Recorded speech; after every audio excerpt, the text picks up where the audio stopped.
Romanos 5 dice que Dios muestra su amor por nosotros así, que cuando todavía éramos pecadores, Jesucristo murió por nosotros.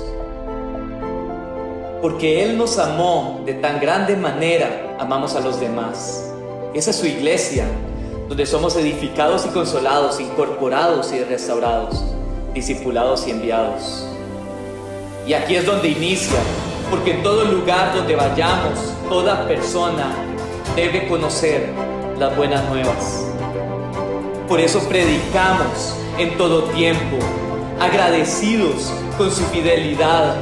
Le buscamos porque lo necesitamos, en comunión con su palabra en obediencia, mostrando ese amor que recibimos. Ahora, enviamos por los perdidos. Esta es la vida eterna, que te conozcan a ti, el único Dios verdadero.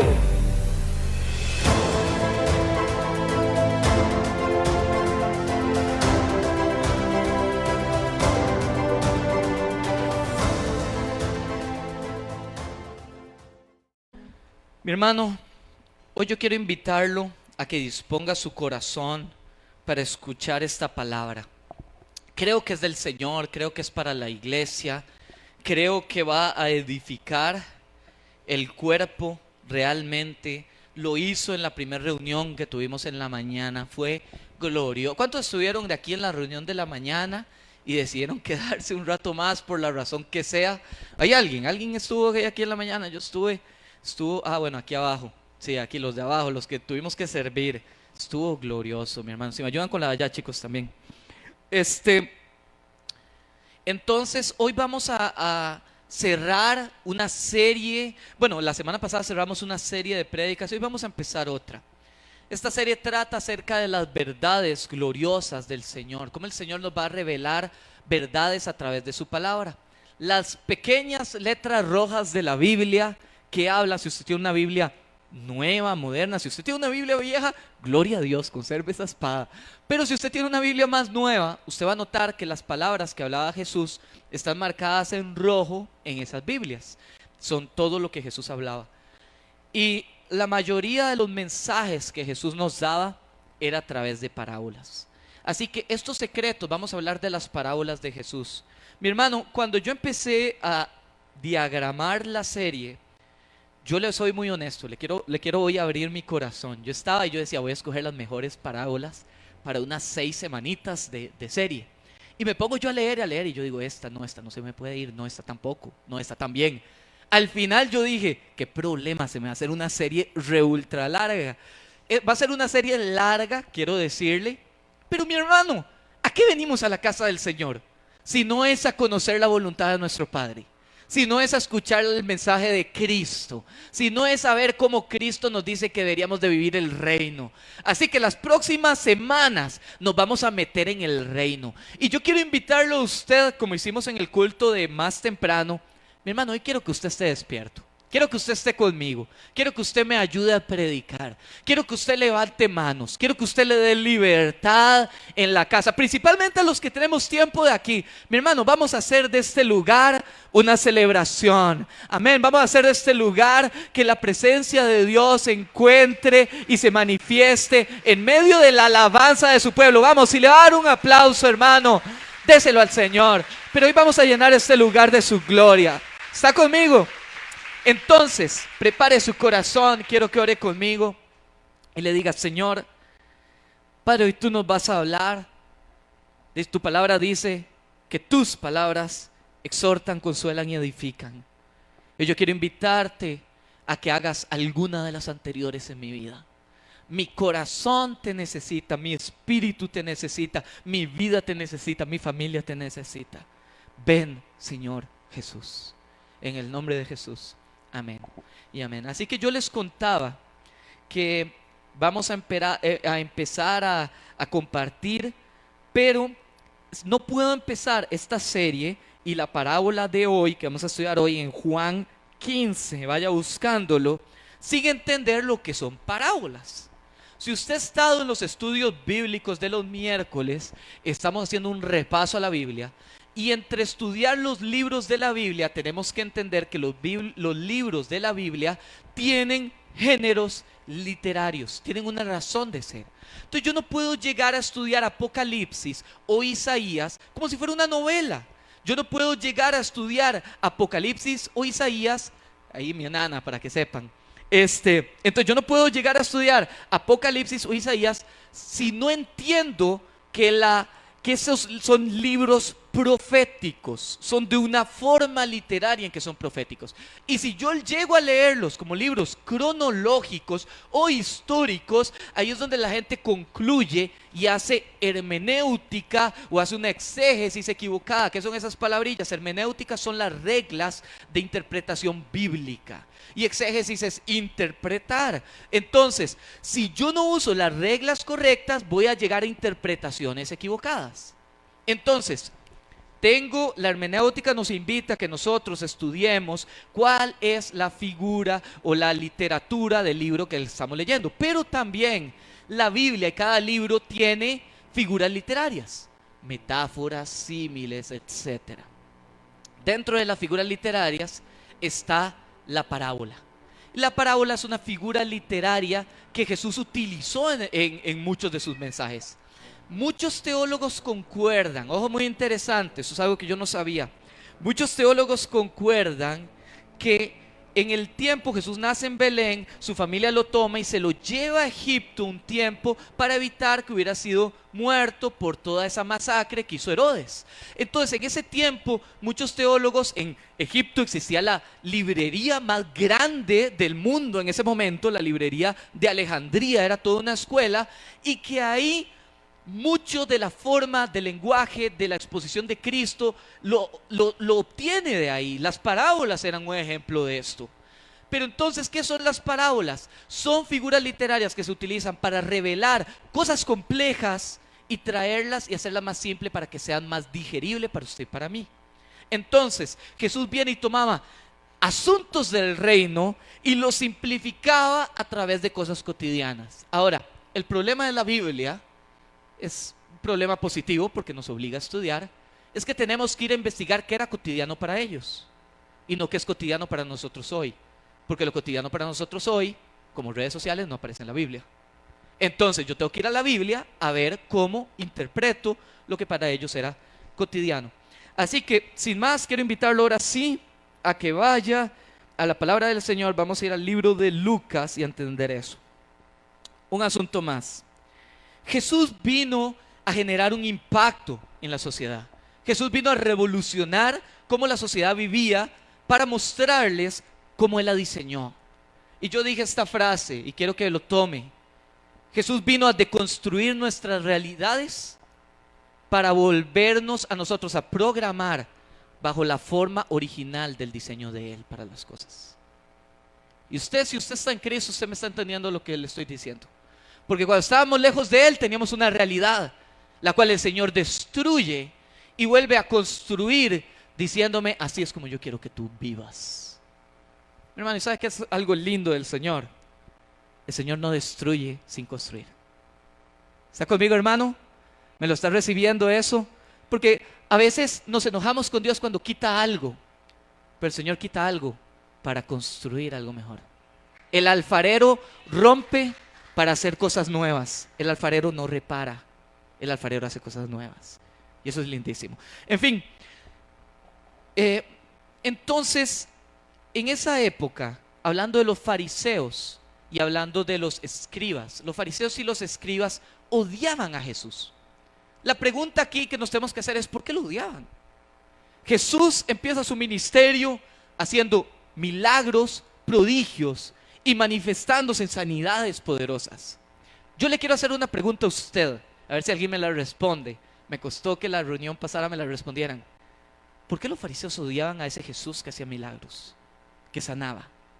¿Qué piensa usted? ¿Lo odiaban? ¿Usted odiaría, si no conociera a Cristo, a una persona que hace milagros y sanidades? ¿Qué piensa? ¿Alguien se atreve? ¿No? Por envidia. Ok, es una buena respuesta.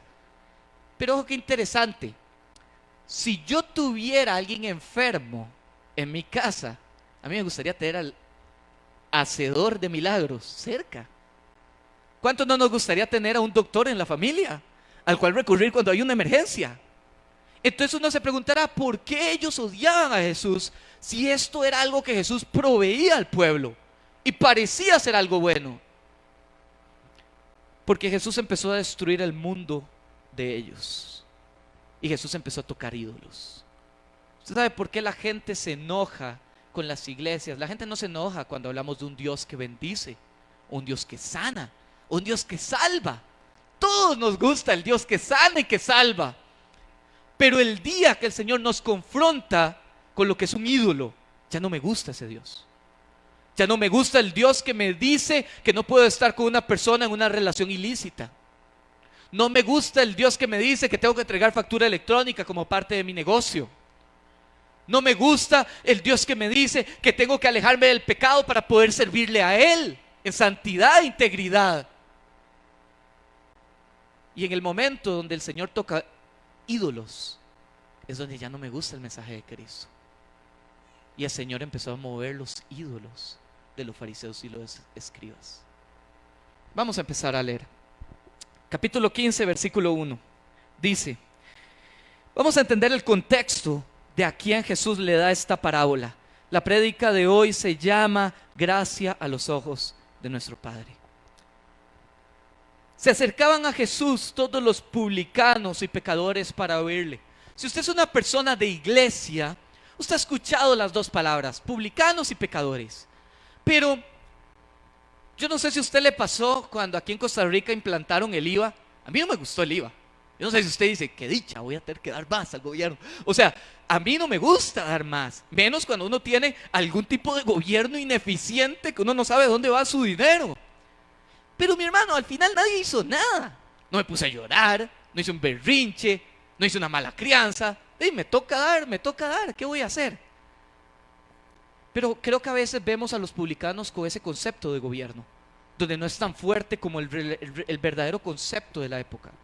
Yo quiero invitarlo. Roma era el imperio que estaba gobernando en ese momento. Roma tenía la capacidad de dominar desde Gran Bretaña hasta India. Ese era el imperio romano. Y la forma en cómo Roma mantenía control de algo tan monstruoso era con un puño de hierro. Aquel que se rebelaba contra el gobierno iba a sufrir las consecuencias. Entonces, ¿qué hacía Roma? Roma se encargó de construir un ejército que se encargara de mantener a control a todas las personas que ellos dominaban. ¿Y cuál es la mejor estrategia para mantener en control? Y eso nos va a chocar a la actualidad. Hoy se suena diferente, pero el mismo fin: el miedo. El miedo. Entonces, viene Roma, contrata ese ejército, pero ese ejército ocupaba ser financiado, instruido y sostenido, pagar salarios, etcétera, para que ellos se mantuvieran fieles al imperio. Y la única forma de sostener ese imperio era manteniendo tributos a todas sus colonias. Entonces la única forma que Roma encontró no son como las guerras de ahorita. Si hoy Rusia invade Ucrania, que es un tema por el cual, iglesia, quiero invitar a aquellos que aman el mundo, que aman las misiones, deberíamos estar orando por eso. Si hoy Rusia invade Ucrania, en cuestión de 1 o 2 horas, usted va a ver el ejército de Estados Unidos interviniendo. Sus aviones van a durar 1 o 2 horas en llegar. Sus drones van a llegar 1 hora, 2 horas en llegar a tirar bombas. No sé qué irá a pasar. En el nombre de Jesús espero que se mantenga la paz. Pero en ese tiempo no era así. Si algo se rebelaba en India y el ejército romano estaba en Roma, iba a durar 3 años en llegar, 1 año en llegar. ¿Ya para qué? Ya la insurrección se dio.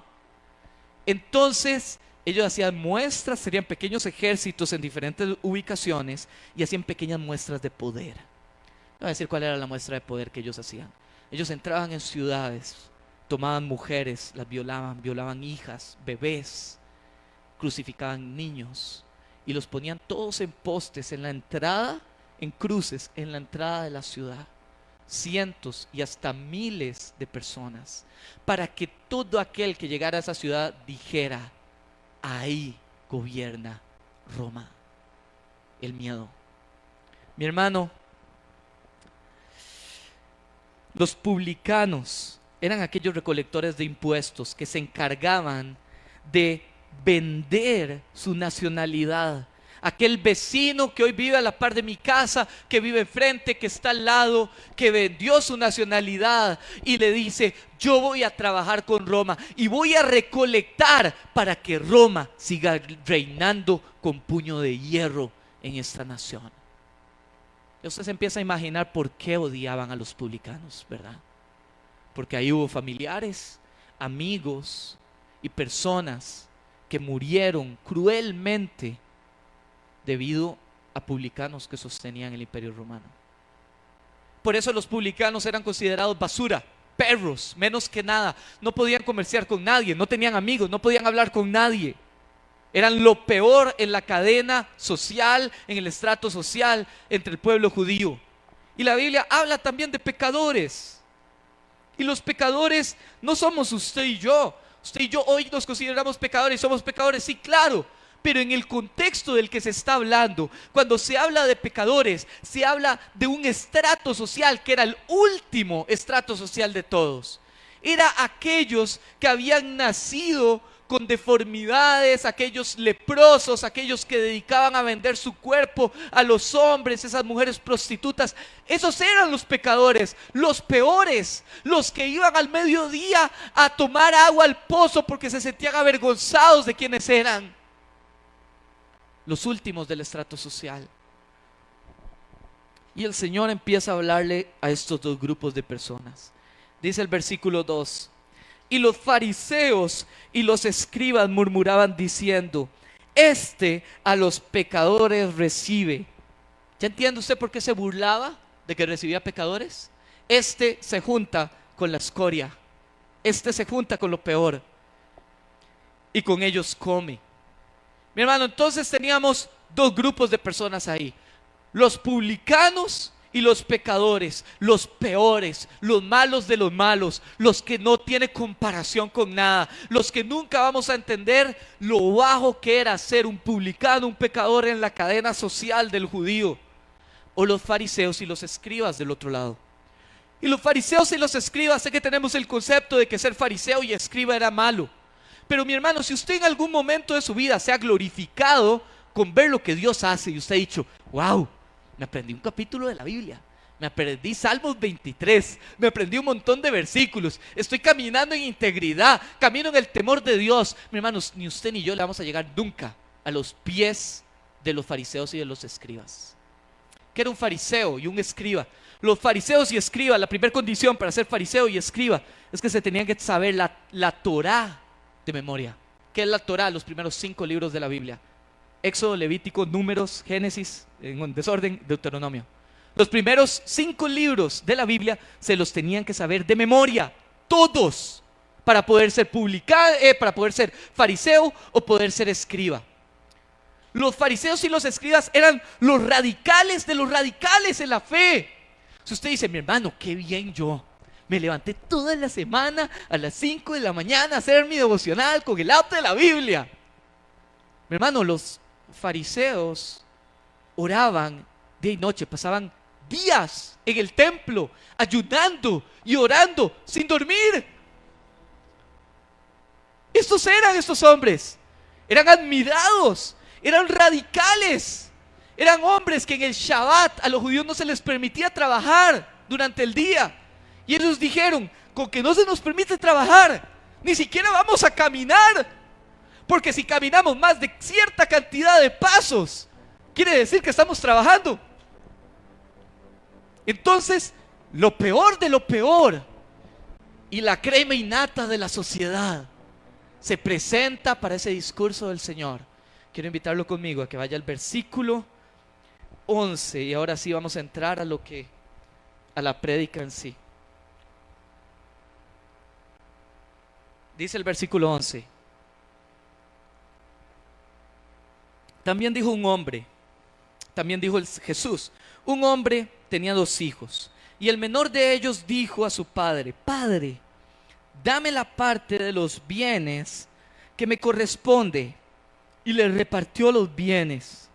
No muchos días después, juntándolo todo, el hijo menor se fue lejos a una provincia apartada y allí desperdició sus bienes, viviendo perdidamente. Y cuando todo lo hubo malgastado, vino un gran hambre en aquella provincia y comenzó a faltarle. Entonces en la Biblia empieza Jesús a narrarnos una historia de dos hombres, un hermano mayor, un hermano menor y su papá, tres hombres. Y viene y nos cuenta que este hermano menor sale y empieza a gastar su herencia. Y usted sabe que cuando la Biblia nos habla de una parábola, hay un trasfondo espiritual y habla de una herencia espiritual. Y este hombre empieza un proceso de decadencia. Porque aquí va lo primero, hermano, para usted hoy práctico. Cuando yo me aparto del Señor, cuando yo decido, Señor, dame lo que me toca, quiero hacer mi voluntad, quiero hacer lo que me dé la gana y me aparto de ti, mi hermano, lo primero que sucede es que el día uno no va a estar mal. ¿Sabes qué nos pasa a nosotros como miembros de la iglesia que queremos que la gente esté bien y alguien se va de la iglesia y lo llamamos la semana después? A veces con la expectativa de sí, tal vez ya tocó fondo y va a volver a Cristo. Mi hermano, no ha tocado fondo, porque eso es progresivo. Este hombre se fue lleno de riquezas y de cosas.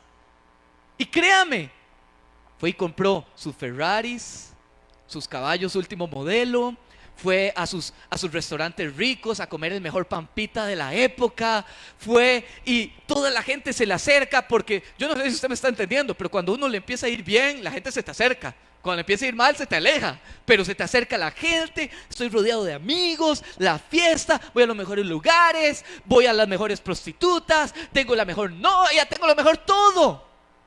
Pero tarde o temprano, todo empieza a escasear. Porque no es una fuente inagotable, como lo es nuestro Señor Jesús. Y cuando empieza a escasear progresivamente, lo que no leemos en la parábola, que quizás pasaron meses o incluso años, para que este hombre se diera cuenta que todo lo que tenía era basura y no le sirvió para nada y no llenó los lugares de su corazón, y que el día que hay prueba es donde te das cuenta dónde estás. Jesús habla en otra parábola y dice que había dos hombres y construyen casa. Uno construye casa sobre la roca y el otro sobre la arena. La Biblia no dice cuál casa era mejor. Voy a suponer que eran iguales. Pero las dos casas, usted pasaba, veía el jardincito, veía la casita y usted decía, qué lindas esas dos casitas iguales. Y usted las ve normal. Pero el día que hay prueba, es el día donde te das cuenta dónde estás sembrado. Y es el día donde dices, qué dicha que construí en la roca. Porque la prueba va a venir igual para los que creen, para los que no. Llueve sobre justos e injustos. Pero el día que venga la ola, va a destruir la casa que fue sembrada sobre arena. ¿Sobre qué construyes tus proyectos, tus planes, tu familia? ¿Sobre qué la construyes? Yo quiero pensar que hoy todos los que estamos aquí hemos construido sobre la roca inconmovible que es Cristo Jesús. Si no, tienes que hacer un cambio de construcción. Muchas veces hay que votar para volver a construir, para darme cuenta que tengo que construir sobre la roca inconmovible. Entonces, quiero hablarle de un aspecto de la gracia, la prédica sobre gracia, que muchas veces no hablamos. La gracia del Señor inmerecida, el amor del Padre, muchas veces es abrirnos las puertas a que hagamos lo que nos dé la gana. Y esto no siempre se predica en la iglesia. Mi hermano, si mi hija llegara a tomar una mala decisión y viene, no sé, un día en años y me dice, papi, te presento a mi novio, no es cristiano, yo le diría, no, lo siento mucho, pero no. Ahí está la puerta. Mi hermano, ojo el amor del Padre. Ojo el amor del Padre. El amor del Padre es que sus hijos, sabiendo que Él tiene control de todo, vienen y le dicen, quiero irme. El papá pudo haberle dicho, papá, el hijo, papá, quiero la herencia, váyase a su cuarto, no va a tener nada. pudo haber dicho eso. Tenía la autoridad para decir eso. Y le dice, ¿sabes qué? Ve. Muchas veces en ese ve es donde aprendemos a ver a Dios cara a cara. Muchas veces en ese ve es donde conocemos la naturaleza salvífica de nuestro Dios. Es donde vemos el amor de Dios realmente reflejado. Muchas veces necesitamos tocar fondo para conocer de dónde nos sacó el Señor.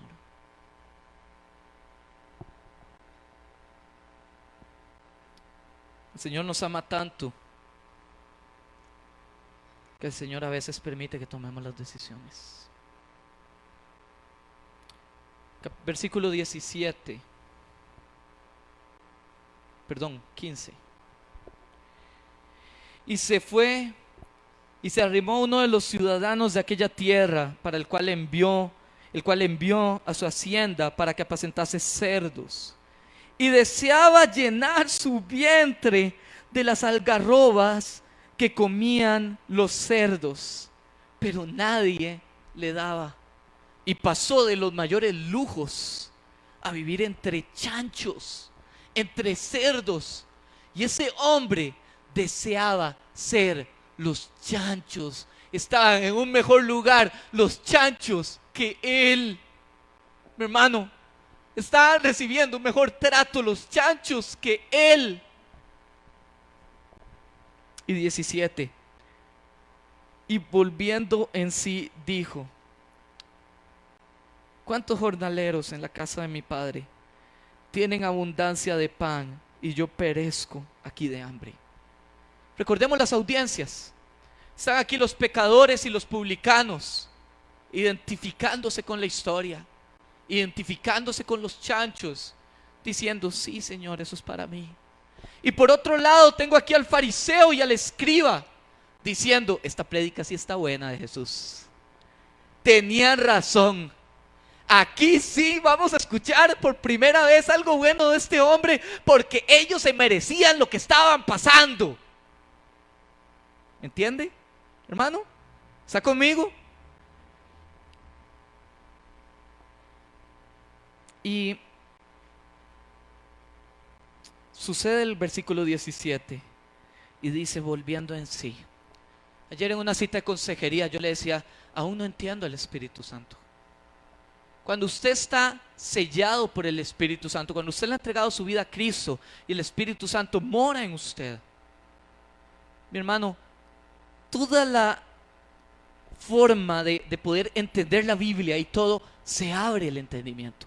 Ya usted pasa a ser otra persona. Usted está enamorado de Dios. Usted hay cosas que no entiende y usted dice: wow, qué bueno eso, no lo entiendo, pero Dios es buenísimo. Hay algo que sucede, que usted se enciende.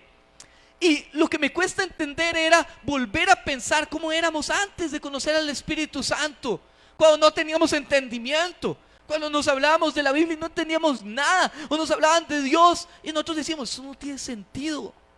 El Espíritu Santo y la gracia del Señor permite que en un momento nuestra mente se abra. Y esto es glorioso. Sin ni siquiera haber recibido a Cristo, el Espíritu Santo hace que volvamos en sí y abre nuestra mente. Y en ese momento alguien se acerca, nos habla de Cristo y nosotros decimos: wow, tengo la opción delante de mí. Y hay gente que igual lo rechaza, pero hay gente que dice: yo quiero a Cristo. Pero ese momento de entendimiento, ese volver en sí, ese abrir, creo que nos tiene que llevar a enseñar cosas, hermanos. A veces como papás tenemos que dejar de bla, bla, bla, bla, bla, bla, bla, regañar, empujar, hacer y doblar más las rodillas y creer que el Espíritu Santo necesita abrirnos para volver en sí. Yo creo que esa palabra va hoy para alguien que ha estado orando por su hijo y que ha estado diciéndole y está cansado y pelean mucho. Mi hermano, pelee menos, ore más. Deje que sea el Espíritu Santo que lo traiga a entendimiento. La palabra griega que se utiliza es eriomai. Lo que quiere decir es que de otra manera no ocurre. ¿Y no le parece eso glorioso? Hay veces que la única forma es el Espíritu Santo orando. Y eso es glorioso, es glorioso. Hay veces que solo el Espíritu Santo es el único capaz de transformar una circunstancia. Por eso le necesitamos todos. Por eso tenemos que procurar estar llenos del Espíritu. Porque solo en Él vamos a tener las fuerzas. Solo en Él vamos a tener el consuelo que necesitamos en medio de la prueba, o la paz, o el gozo. Vamos, si le dan un aplauso, déselo, mi hermano. Vamos, enciéndase hoy conmigo. Créale al Señor. Versículo 18 dice: me levantaré, vuelto en sí, tuvo que tocar fondo, e iré a mi padre y le diré: Padre, he pecado contra el cielo y contra ti. Ya no soy digno de ser llamado tu hijo. Hazme como uno de tus jornaleros. ¿No lo oye como ese discurso aprendido, mi hermano? Esa excusa de cuando éramos chiquillos. Y bueno, cuando yo era chiquillo, hay muchos que son chiquillos. Cuando yo era chiquillo y me iba tal vez de fiesta y se me pasó la hora de llegar, yo empezaba a decir: ok, papi y mami deben estar enojados en la casa, ¿qué les digo? Y ahí empieza el discurso. Este hombre tenía la expectativa de que su padre iba a llegar a regañarlo, a exhortarlo, a echarlo fuera. Probablemente el padre tenía todas las razones lógicas para hacerlo, ¿o no? Y él empieza a practicar. Sí, estaba dolido en su corazón, pero estaba buscando la forma en recibir la aceptación del padre. ¿Qué le digo para que no me rechace? ¿Qué le digo para que me haga como uno de sus jornaleros? Otra vez la audiencia. Por un lado, los pecadores, los que se sienten impuros, los que sienten que hicieron lo peor de lo peor, tratando y diciendo: ¿sabes qué? Estoy mejor de esclavo del Padre que siendo publicano, que siendo pecador. Por otro lado, los otros diciendo: este Padre no le puede recibir. No sé qué va a pasar, pero no le puede recibir. Versículo 20: y levantándose, tomó sus cosas, tomó lo poquito que tenía, empieza a caminar hacia el Padre, empieza a tomar camino hacia Él, y vino a su Padre. Y cuando aún estaba lejos, lo vio su Padre, y fue movido a misericordia, y corrió, y se echó sobre su cuello, y le besó. Y el hijo le dijo: Padre, he pecado contra el cielo y contra ti, y ya no soy digno de ser llamado tu hijo. Momentito, no me digas más. Pero el padre dijo a sus siervos: saquen el mejor vestido, vístanle, pónganle anillo en la mano, calzado en los pies, traigan a la vaca, mátenla, comamos, hagamos fiesta. Este era mi hijo amado, se perdió, estaba muerto y hoy vino conmigo. ¿Sabe? El Señor ni siquiera, y aquí es donde empezamos a entrar a lo que quería compartirles hoy, la loca, impresionante, irreal, indescriptible gracia de Dios para usted y para mí. La dimensión de la gracia. ¿Sabe cuál es la diferencia entre gracia y misericordia? Si usted va a un juicio y usted choca un carro, y usted va al juicio y lo llevan a juicio, lo mejor que usted puede esperar es: ojalá este juez tenga misericordia y salga de ahí sin pagar un 5. Sería el escenario ideal, sería lo mejor que pueda pasar. Y este hombre llega al juicio y el juez le dice: ¿sabes qué? Eres culpable, sé que chocaste, pero te vas a ir sin pagar un 5. Eso es misericordia. Pero aquí tienes un carro nuevo también. Eso es gracia. No lo merezco. Me parece irracional. ¿Cómo me va a dar un carro a mí? Yo no merezco esto. ¿Qué hice yo para merecer esto? La gracia inentendible, inalcanzable, irreal, loca de un Dios que nos ama.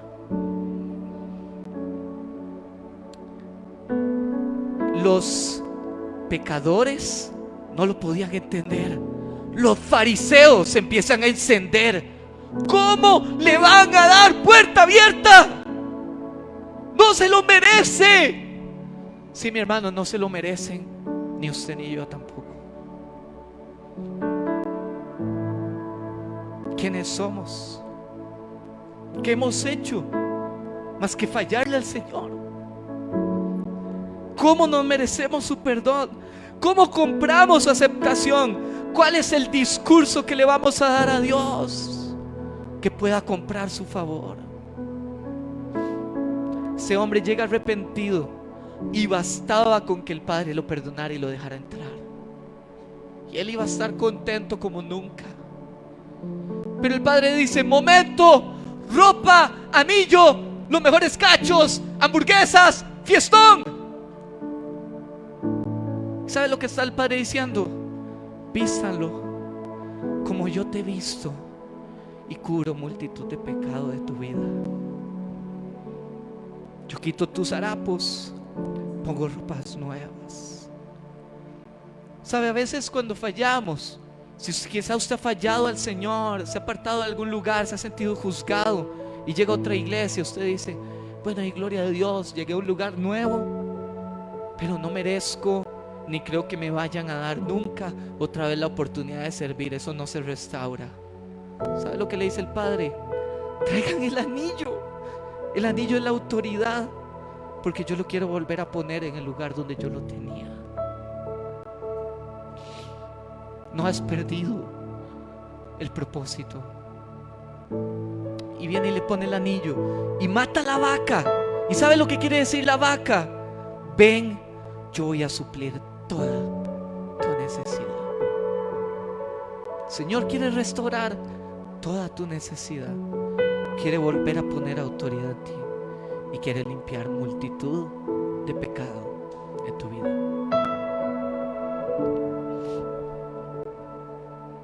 Y se empieza a deleitar. Cada vez que hay gracia derramada, hay fiestas en los cielos. Cada vez que alguien llega a Cristo, la mejor música, el mejor baile, el mejor festín, las mejores ropas, las mejores personas se reúnen para celebrar la gracia del Señor. El Señor existe para dar gracia.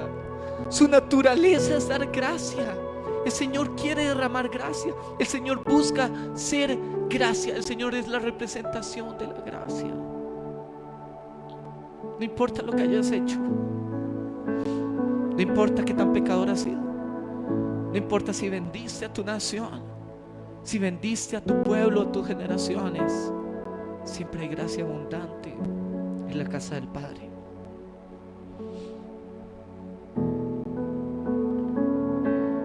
Versículo 25.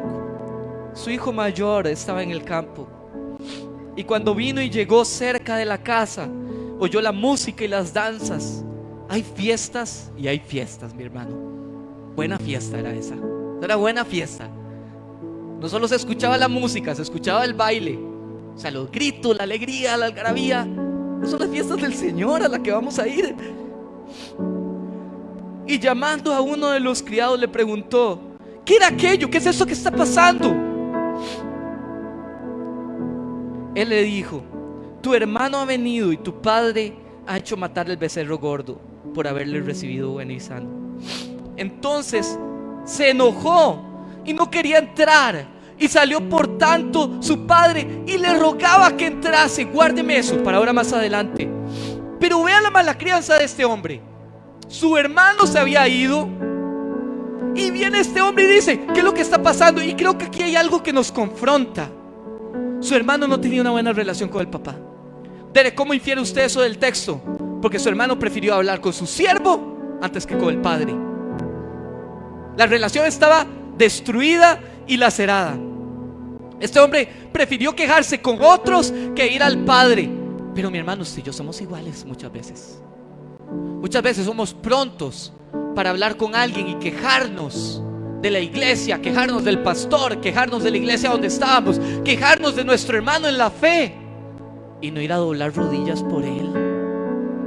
Nos falta gracia y entendimiento. Gracia es aquel que entiende que es más importante de rodillas el Señor obrando en él, trayendo y despertándolo, que nosotros quejándonos con otros. Somos prontos para quejarnos, porque este hermano mayor eran los fariseos, eran los legalistas, eran los que creíamos que podremos comprar a veces al Señor, eran los que pensamos que siendo perfectitos en todo podemos recibir la gracia que el Señor tiene. Y se enoja, y el berrinche es: no voy a entrar. Mira, la fiesta no va a parar porque usted entre o no entre. Pero sale el papá y le dice: ven, te ruego que entres, te suplico que entres, celebra con nosotros. Y este hombre le dice, mas él respondiendo, 29, dijo al padre: he aquí tantos años te sirvo, no habiendo desobedecido jamás, y nunca me has dado ni un cabrito para gozarme con mis amigos. El discurso del pobrecito yo es que yo nunca me has dado nada, ni la cabrita. Este hermano dejó de ver la misericordia de Dios en su vida. Dejó de ver que tenía casa, que vivía en las riquezas de su padre, que su padre le había proveído todo lo que necesitaba. Tenía techo, tenía buena ropa, tenía trabajo en la misma finca. Y prefirió decirle: es que yo hago todo bien, ni siquiera me das una cabra. Y a veces, mi hermano, eso somos usted y yo. La rebeldía muchas veces se ve en formas distintas. A veces yo soy rebelde yéndome y dándole la espalda a Dios. A veces yo soy rebelde tratando de hacer gracia por mis propios medios y de cumplir con mis obras y dejando de lado al Señor. Mi hermano, eso es lo que pasa cuando la gente no entiende gracia. Cambian la definición del premio. Quitan a Jesús como premio y ponen otra cosa. Es que el premio es servir, es que el premio es ser, es que el premio es ser llamado, el premio es esto, el premio es lo otro, el premio es que mi familia esté bien. Y quitamos a Jesús del fin último. Y esta palabra es para también sus hijos, porque cada uno de nosotros se identifica con alguno de estos.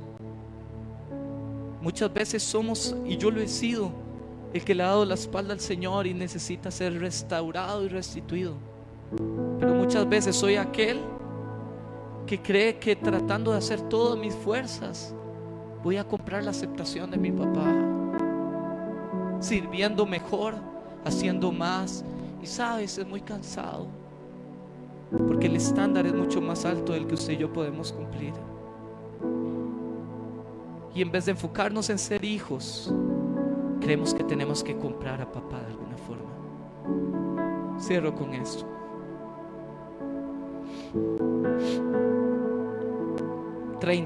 Pero cuando vino tu hijo que ha consumido tus bienes con rameras, has hecho matar para él el becerro gordo. Él entonces le dijo: hijo, tú siempre has estado y estás conmigo, y todas mis cosas son tuyas. Recuerda las bondades de Dios. Yo te quiero decir hoy: recuerda las bondades de Dios. Deja de enfocarte en lo que no tienes. Disfruta lo que tienes. Da gracias por lo que tienes. En medio de la prueba, alaba a Jehová. Mas era necesario hacer fiesta y regocijarnos, porque tu hermano era muerto y ha revivido, se había perdido y es hallado. El Señor abre sus brazos en gracia y le dice: ustedes que se consideran la escoria de lo peor, ustedes que se consideran los últimos, usted que considera que ha fallado en todo. ¿Sabe? David, el Señor le dijo, no fue el título de David para él, el Señor le dijo: un hombre conforme a tu corazón, a mi corazón. David fue asesino y adúltero, y ese era un hombre conforme a su corazón. ¿Sabe por qué? Usted pudo haber cometido un montón de cosas. Mi hermano, yo espero que nunca haya sido adúltero y matado después al otro. Pero si igual lo hace, puedes llegar a ser llamado un hombre conforme a tu corazón. Y la gracia, el Padre abre los brazos y le dice: yo quiero restaurar lo que eres. Pero los fariseos y los escribas no entendieron que en la parábola los brazos del Señor también se abrió para ellos. Y les dices: ven, entra, también es para ti.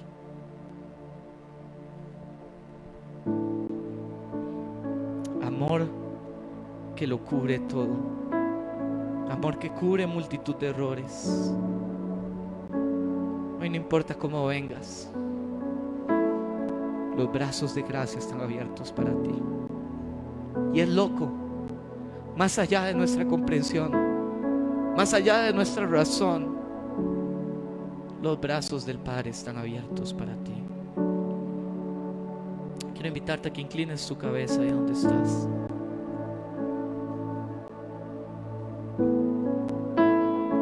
Hoy vamos a hacer un llamado al altar. Pedirle a los intercesores que rápidamente se preparen.